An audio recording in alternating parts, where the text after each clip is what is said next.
the first to know Nsem-Pii TV.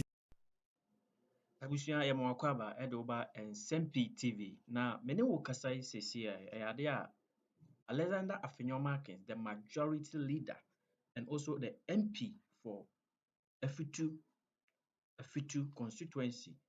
Ayadea or channel 1 TV or ne journalist accusation komona yenimse ochena. Eye vetting ekoso no Okudzeto ablakwa eba be pie ewo vetting committee na nim na in fact posture Afenyo Markins are taking was sending great warning to ablakwa say echena ya chena ebeye butubutu wo vetting hona yenkwohwe video no na yentie ensem a odi to dwa no has been acquired below the standard price. Have they established? They have not. That's for them to answer. Of course. You see, playing to the gallery, we know some churches that are situated on state land, state warehouses. Okay. Warehouses belonging to the state are now churches. Is the NDC, through my respected colleague Ablakwa, not seeing? And I didn't like the way he went after the EC, describing them in very unprintable words, and then concluded by saying that Jemensa is his friend. I said, really? Then I took a deep breath. I followed him in his answer. And then, unfortunately for him, behind him, people were celebrating him that, oh, he's hit them hard. So I said, okay, if you are my friend. So you used that route. So he brought it on himself, you're saying. The 110 questions you asked him could have been fewer. You are a friend. He, Mark, and my good self, we are good friends. And in fact, before his vetting, Dr. Ay3butubutu had come to tell me that is his cousin. So, you know... Is that how people do it in Parliament? No, I'm telling you, that is, I mean... It's open matter. Somebody will call it systems and policies. I hear. That's how my good friend and senior brother, Kennedy Japan, will call it. Systems. One day, I will explain to you the origins of systems and policies. Systems and policies. So, Ayu had come to talk for him. I thought they were roommates or something. And medical school. He said, you know, I said, that's okay, no problem. But Doc Omani Buama was attacking my party. And I could have gone deep, but I just let it slide. And I believe that, for instance, he said, what is chain homes? You go to chain homes all the time. You people are claiming they are looters. But we know that chain homes, me sitting here, chain homes belongs to the military. As in the land on which it's situated. The land, right. The land belong to the military. It used to belong. Well, let's put the grammar right. The land was originally owned by the military. Yeah.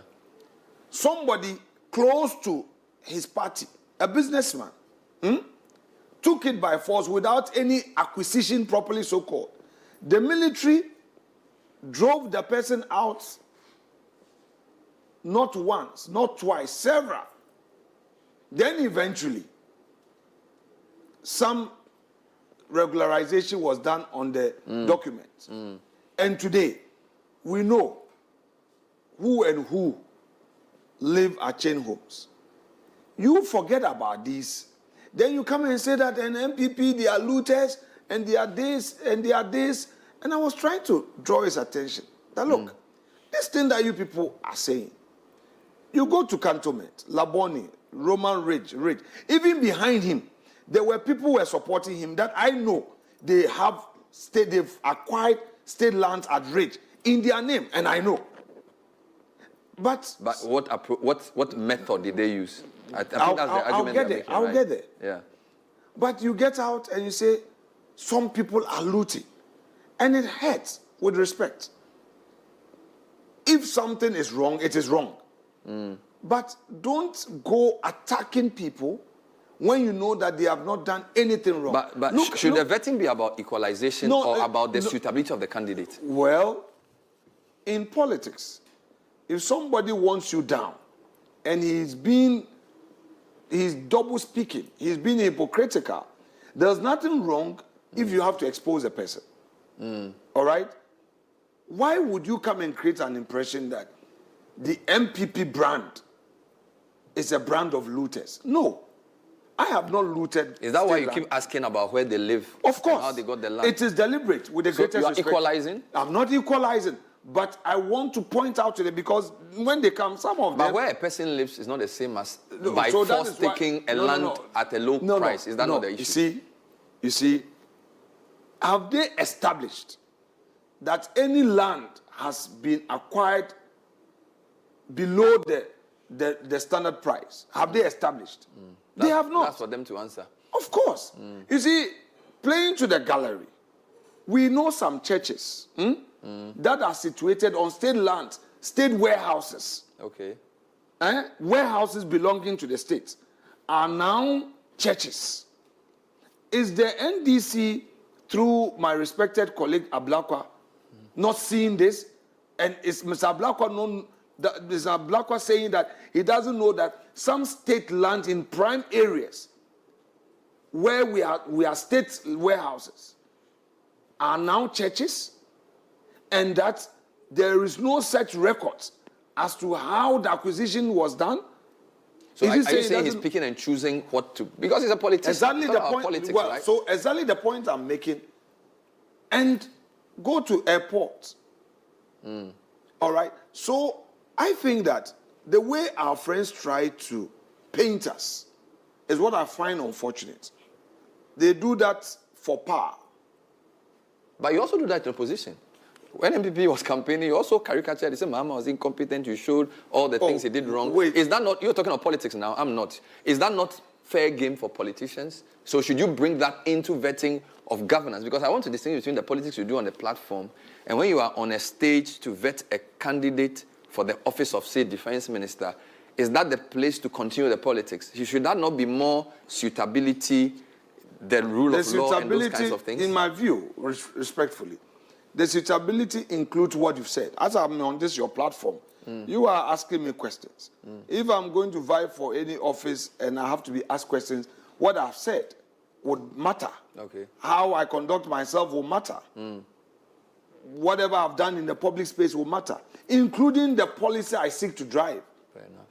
All right? So it's an all-inclusive thing, but I've also managed to introduce decency in the approach. I've shown nominees respect. I've not disrespected them, and that would be the last thing I would do. But at least today, through some of the interrogations we are doing, we know people are pulling down their Facebook posts. People have apologized. Now they know that GIS lands have not been looted. They know. Now they say we are... Which means that tomorrow in the vetting, we are going to hear more of this. Oh, it depends on... I cannot tell you how I'm going to approach it. It depends because on the Ablakwa is coming tomorrow. But there are people... Ablakwa, you mentioned, he's coming I've tomorrow. seen the clerk has advertised some 8 Samuel or so George, names. Ablakwa, No, the clerk has advertised some 8 or so names without consultation, and I'm going to deal with that tomorrow. The clerk, normally, I mean, yesterday I was the chairman of the committee. Yeah. Today we're together. Normally, chairman will discuss with me the number of people we are taking. So you're not aware of the list or the order or the number? I am saying that I've become aware that the clerk has made some advertisement. I've notified her that she has to tread cautiously the way she wants to do it. Because we were in government, she was a clerk to the committee. I'm not going to report her to her boss, but I've told her that when we were in government, we know how she did her work. She would always say she wants to go to ranking, which is Atufosen. Now it is MPP in opposition. And then you get up and advertise. And then you invite people. So you saw the list on social media just like I did? Exactly. Oh, wow. And then you come back and the people will say, oh, leader, I've invited my chiefs. And then my chiefs are here. And so what? If your chiefs are here and I don't know that you are going to be vetted, then you come and ambush me. And that is what the clerk is doing. The chair and I were in the chamber. Chairman didn't call to say that, oh, leader, tomorrow we are going to take 4. We're going to take 5. Then to see it on social media that the clerk has arrogated to herself some powers. No problem. I pray we're able to resolve it. But I don't know, as we sit, who we are going to take. But I've told you... There are about 7 names there. You don't think you can do all 7? I'm saying that I'm unaware. Wow. My chief whip and I spoke before I came on air. Nobody called him. He is also seeing it on social media. So clearly the committee is still not working together. I don't think it is a fault of the chairman. I How don't can think the clerk put names out without I consulting? respect the chairman. The chairman would engage me. We'll come back and finish with more points. My guest is the minority leader. So many things to talk about. We're discussing this thing you are wearing. But you wore the whole day on the floor too. What are you trying to say that we don't understand? You reserve the right to be quiet. But why didn't you ask Linda Okudzeto any question? We thought that was, after spending all those hours on Omani Buama Facebook post, 110 questions, and then Linda Okudzeto comes and you basically say, bye-bye. So many people are not happy with you. Well, it's part of it. When you ask too many questions, you are in trouble. When you don't ask at all, you are in trouble. We know the strength of those who appear before us. And we know their weakness.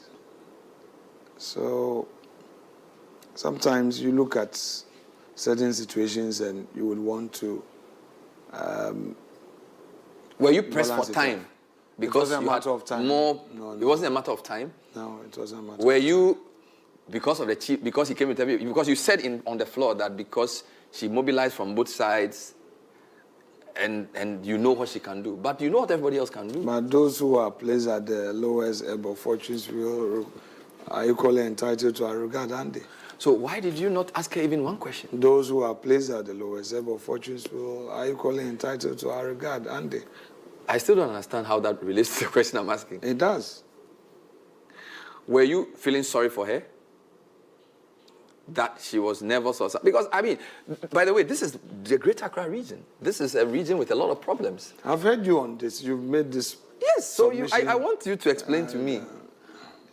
Because you have a duty to at least let people have an idea of the person's mind for the job.